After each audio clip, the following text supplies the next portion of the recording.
Hello, my name is Oliver Way and I'm a coastal modeller at WSP. Today I'll be talking about using coastal monitoring data to inform some coastal modelling we did for the Looe flood alleviation scheme. So for those that don't know, Looe is located on the southeast coast of Cornwall, shown in this map here. And the scope of the initial modelling work was to provide information on wave vegetation within inside proposed breakwaters at Looe Harbour, to show change to the hydrodynamics between proposed tidal gates and the breakwaters, and also to show high-level impacts on sediment transport and water quality. So the PCO data used to inform this study includes the CCO LiDAR data. This was used to form the bathymetry used in the models in combination with EA LiDAR data and UKHO bathymetry. We also used the PCO beach profiles on each Looe beach to get an understanding of the variability of beach profiles at each Looe beach, and we used the Looe Bay wave buoy to validate the wave model. So additional data collected to inform the study includes a laser scan, which you can see here in this image, was collected with a buggy at low tide. We also collected bathymetry data within the harbour and rivers, and we collected sediment sampling data to carry out particle size distribution analysis. A tide gauge has been deployed in the harbour, and we are about to deploy an ADCP within Looe Bay. So this slide shows the sediment sampling data. You can see we've got samples at 3 profiles along East Looe Beach and along cross-section profiles for the harbour mouth, and some samples coming out of the harbour mouth. We plotted these samples. It shows that we've got the sandy types of sediments along the beach, and coarser sediments within the harbour mouth. These data were used to produce D50 values, which were then used later on for some shear stress analysis. The beach profile data from CCO was obtained and analysed using the Coastal Tools software. From these profiles, 3 of them have been surveyed annually since 2007. That's profile 29, 27 and 25, whereas profiles 28, 26 and 24 were only surveyed in 2012 and 2017. So you can see that we've plotted all of the surveyed data for these profiles and overlaid mean high water springs and below water springs to get an idea of the variability of these profiles over time. You can see there is some variability, but we took from this that there was not huge amounts of variability along these profiles within that 12-year time range. But we are aware that the beach is reprofiled by the council, so we think that may have an impact on the surveyed results. So the Coastal Tools software was also used to calculate beach volume at these profiles, which is plotted here. We were showing a slight increasing trend in the beach profile volume over time since the start of the survey data, and on all profiles analysed. So you can see here that we've got 3 profiles covering the longer time period and 3 profiles covering the 2-year survey time period. So that led us to the understanding that East Looe Beach is accumulating with sediment.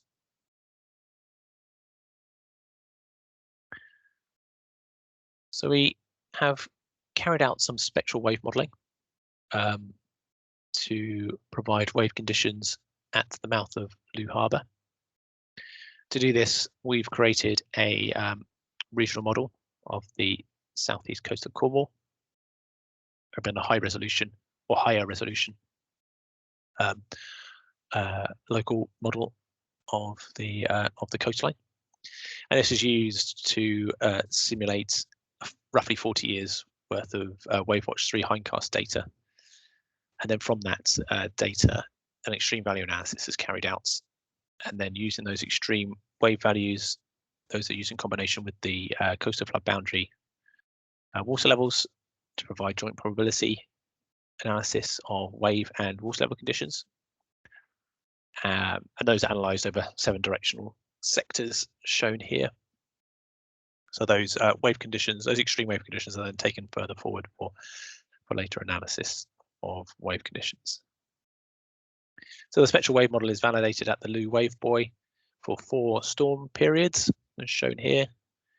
It's felt that we were showing a good comparison between measured and modelled wave heights.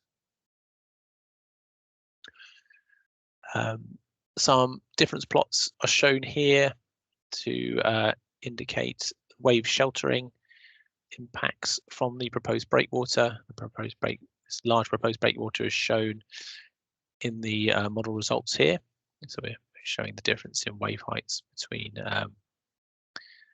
pre-development and post-development, where we're showing as you can imagine, a wave sheltering effect at East Looe Beach.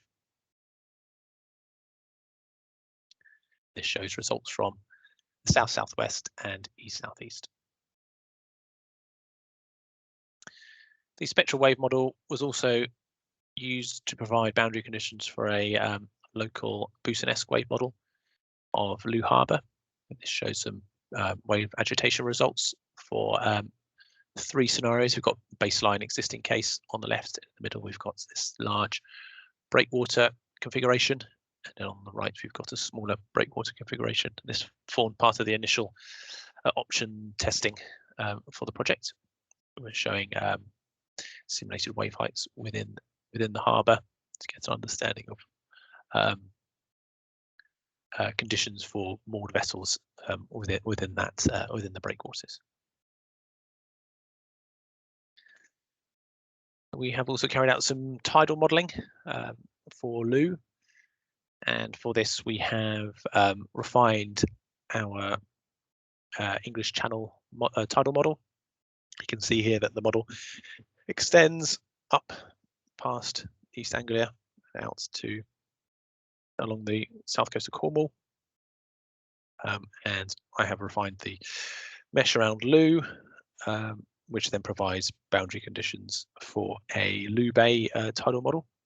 The English Channel model is validated against water levels at tide gauges along the coast. You can see here with some comparisons for spring and neap tides at Looe.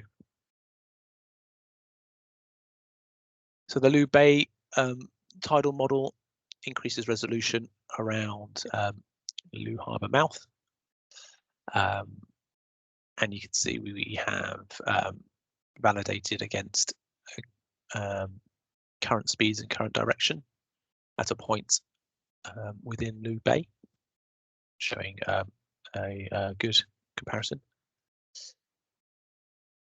And then this model, so the Looe Bay model then creates boundary conditions for a higher resolution model of Looe Harbour.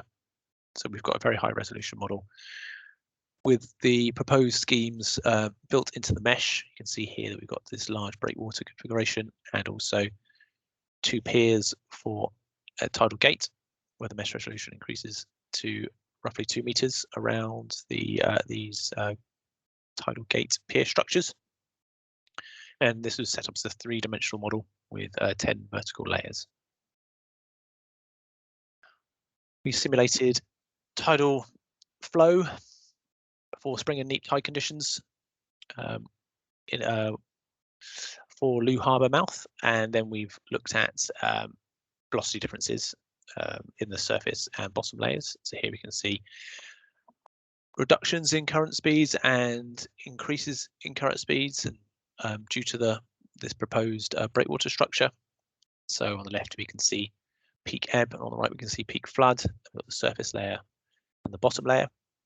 So you can see the wake effect or shadowing effect from the tidal gate piers, and also the rerouting of the flow on the ebbing and flooding tide due to the breakwater structures.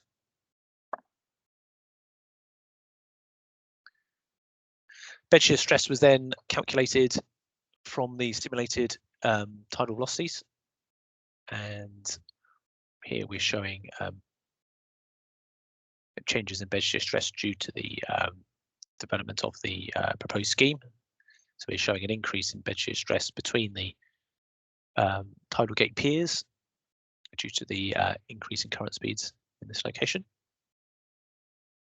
This is shown for the ebb tide here and the flood tide here. And the flood tide will also show a bit more of an increase in bed shear stress between the breakwater structures.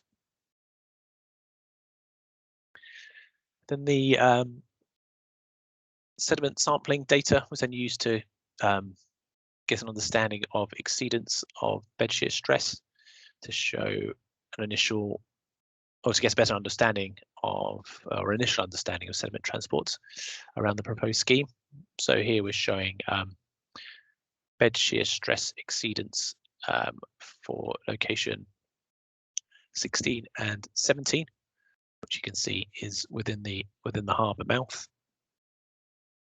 And the D50 grain sizes are used to determine the critical bed shear stress.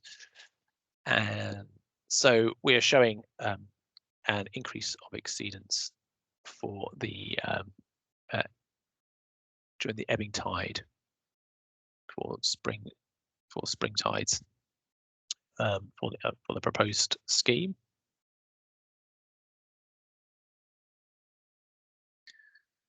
So that presents the initial modelling results that we've done so far. This is an ongoing project and there's more modelling to be done. Those results have informed the initial design. And as I said before, we are deploying an ADCP in Looe very soon, and that will be used to further calibrate and validate the hydrodynamics of the model. And then that will be then used to develop a sediment transport model for Looe Harbour, looking at the proposed breakwaters and also the impacts on sediment transport for East Looe Beach. Particle transport modelling has also been proposed as a high-level water quality assessment.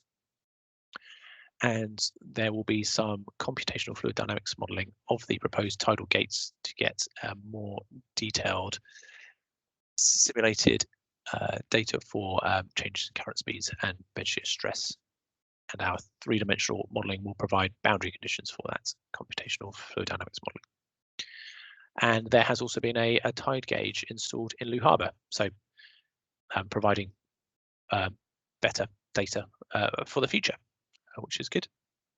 So that concludes my presentation. Thank you for listening.